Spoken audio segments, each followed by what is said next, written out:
Steve and I had a really great relationship. When we first met, it was already clear to me, when we had our first embrace, that he's the one for me. We taught seminars together, we're very close. We pretty much did everything together for 17 years. Steve, he was the one who really wanted a Doberman. We came back to California, found another breeder, and he found another puppy, and finally I said, okay, let's go there, and it was a brown puppy, and she and Steve looked at each other, and it was love. She was really Steve's other wife, but you know, they had a very good relationship.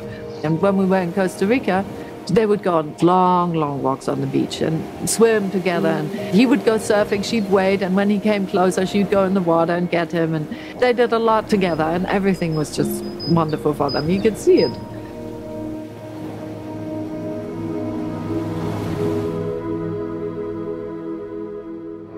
Steve and I had to leave Costa Rica for a little while because I got diagnosed with cancer.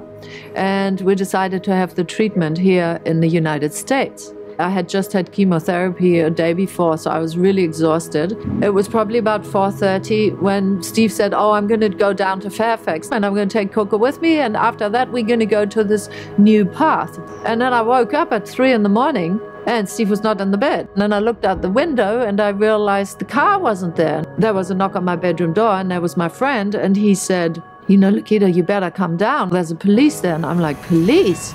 And they said, well, Mrs. Carter, we have some unfortunate news.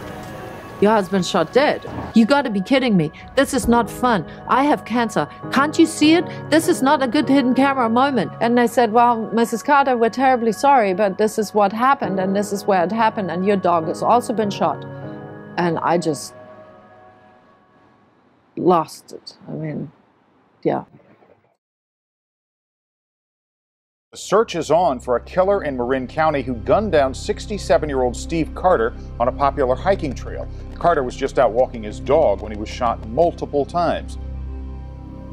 Steve was found with Coco standing, still attached by leash to his hand, almost like she was waiting for help to arrive while he was dead on the trail. So when our officer arrived at the crime scene, she had been removed by the first responders, and 2 of them had Coco on leash.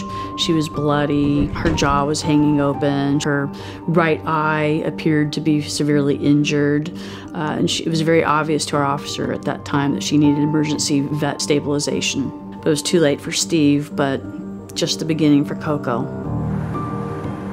It was just a routine ER night.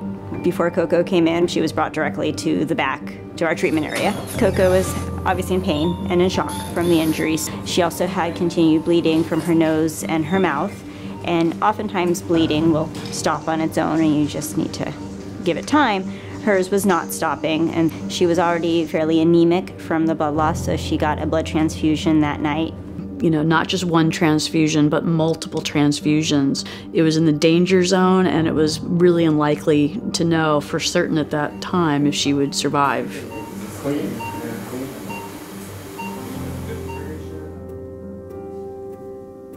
When she was at a point where I felt she was stable enough, I sedated her and actually sewed up some of the soft tissue injury around the severe jaw fractures she had, and that kept her stable and safe through the night until I could get her to our surgeon in the morning.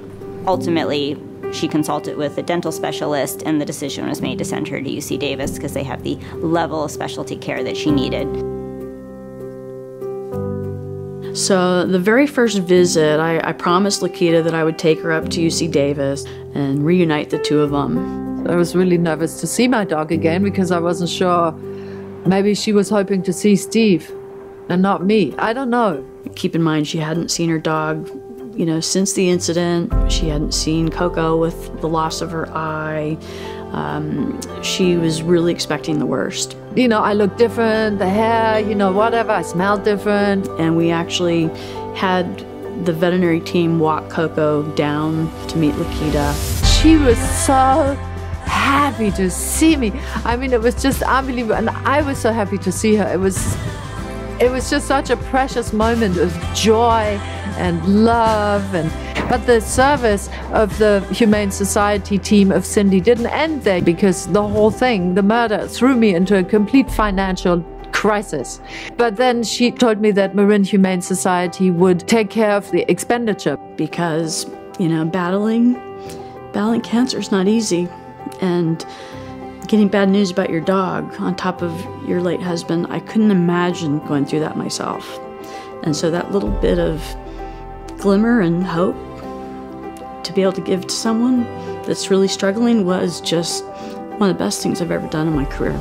You know, I really didn't want to live. My husband was ripped out of my life. My dog was, I wasn't sure if I was going to see her again. I wasn't even sure I was going to survive. But then everything changed because Coco came back to me, you see. I mean, not that I was suddenly all happy and groovy and everything was great, but suddenly I had this other being that I was responsible for. And for that, I will be grateful also to the rest until my very last breath. There is no doubt in my mind. I think Marin Humane Society has this motto that says, lives made happy. And I really feel that that was achieved. You know, it's not like I'm fully happy yet, but I'm really happy when I'm with my dog and when I see her run and her joy and her vibrancy, you know, being alive. It's such a gift.